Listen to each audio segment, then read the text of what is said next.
girl never handed in homework for 5 years straight, but in art class, she snapped 50 pencils back to back. She wasn't drawing at all, she was writing. The teacher walks over, confused. The whole page is covered in messy numbers. The teacher tells her, "This isn't math class." The girl doesn't react. She writes even faster, like she can't stop. The teacher finally yanks the paper away and ends class. It cuts her off mid-writing. When she comes back, she's not angry. She just quietly walks out. Even when the teacher calls her, she stares at the sun and won't respond, like her mind is somewhere else. On the school anniversary, they seal art projects underground as a time capsule. It's supposed to be a gift for students 50 years later. In the crowd, Anna's face gets more and more serious. Then when the teacher turns again, Anna is gone. A balloon drifting down from the sky makes it feel even stranger. The school searches all day. They find nothing. Then the teacher hears noise from the basement. He opens the door and sees Anna on the floor, covered in blood. The teacher freezes. Anna's fingers are still moving. She keeps trying to finish the numbers, like she's being forced to stop. She keeps repeating, "Stop." The teacher's back goes cold, but he doesn't fully understand what he saw. Time jumps forward 50 years. The school opens the time capsule and hands out the items. Some students get rockets, some get UFOs. Everyone looks happy, except one boy. Carl only gets a torn sheet full of numbers. He's disappointed. Then he notices a man in black staring at him from far away. Carl zones out, thinking. A classmate runs over, laughs at him for getting trash. Carl doesn't care, but when he looks back, the man in black is gone. Carl feels the numbers aren't random. He takes the paper home to his dad, Jack. Jack first thinks it's a math puzzle and doesn't care. He even uses it as a coaster, but then he sees one set of numbers that looks familiar. His engineer brain kicks in. Jack copies everything and starts breaking it down. He gets a sequence that looks like a date and a death toll, 911-012-996. He checks online. That matches the 9/11 attacks in 2001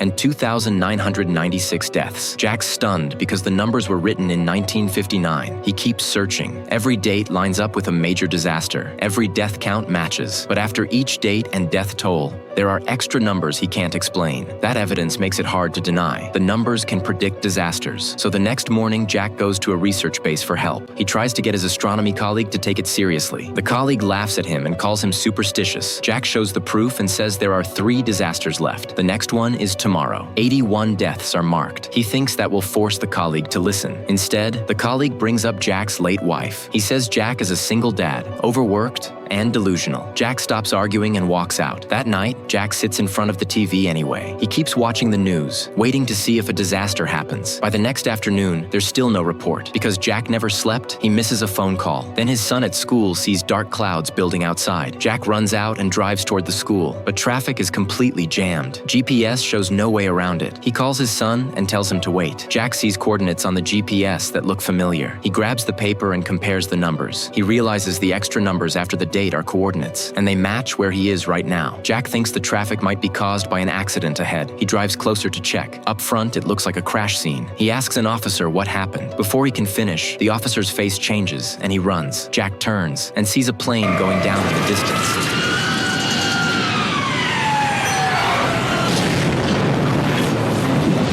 He knows the prediction is real. He sprints toward the wreckage. The place is burning and wrecked. Some passengers are still alive. Jack pushes himself, trying to save people, trying to break the 81 deaths prediction. After a massive explosion, it's clearly impossible, but he still doesn't stop right away. Rescue arrives and pulls him back. Jack can only pray the death number is wrong. When he gets home, the news hits like a hammer. 81 people died. That night, his colleague shows up, now fully believing the predictions. But Jack starts questioning something else. His son gave him a number at the crash site. Everything feels too perfectly linked, like something is guiding him to interfere. His colleague tells him not to get involved. Jack refuses, because the date of his wife's death in a fire is also on the list, and the last date has no death toll or coordinates. It's an unknown disaster. He can't gamble that fate will stop. So the next day, Jack visits the teacher who once taught Anna. He asks who wrote the number sheet. He asks how Anna acted around the time capsule ceremony. The teacher's face drops. He remembers Anna clawing at a basement door. He remembers that the day before the ceremony, Anna wrote numbers non-stop in class, and nobody could stop her. He remembers taking the paper away. Jack shows him the sheet and asks if Anna was confirming getting it. Jack says he wants to meet Anna. The teacher tells him Anna is already dead. She killed herself. Jack isn't ready to stop. He searches Anna's name online and finds her records. The report says Anna had a daughter. Her name is Lisa. Jack tracks an address through email. The next morning, he sees a mother and daughter about to drive off. He follows them. He finds his chance at the Natural History Museum. He uses the kids as a bridge, starts a casual conversation. He learns Lisa is also a single mom. They get closer over time. Then Jack finally tells her his real purpose. He says their meeting isn't a coincidence. He awkwardly asks if she knows her mother had a special ability. Lisa looks confused. Jack shows his ID. He says he's an MIT astrophysics professor. He explains the number sheet came from her mother's old school. He says he wants to stop the next disaster, and he needs any clue Lisa can give. Lisa thinks he's crazy and tries to leave with her daughter. Jack panics and stops her. He says the recent plane crash was listed with exact date, location, and deaths. He says the next one is tomorrow in New York. 170 deaths. Lisa still refuses to help. Jack has no choice but to go home. That night, a car stops outside. Inside are two people whose faces can't be seen. Carl notices them. Their mouths don't move, but a strange sound comes out. Carl seems to understand something and walks toward them. After he rambles a bit, they hand him a black stone. Carl thinks something is wrong and runs outside like it's a kidnapping, but the car is already gone.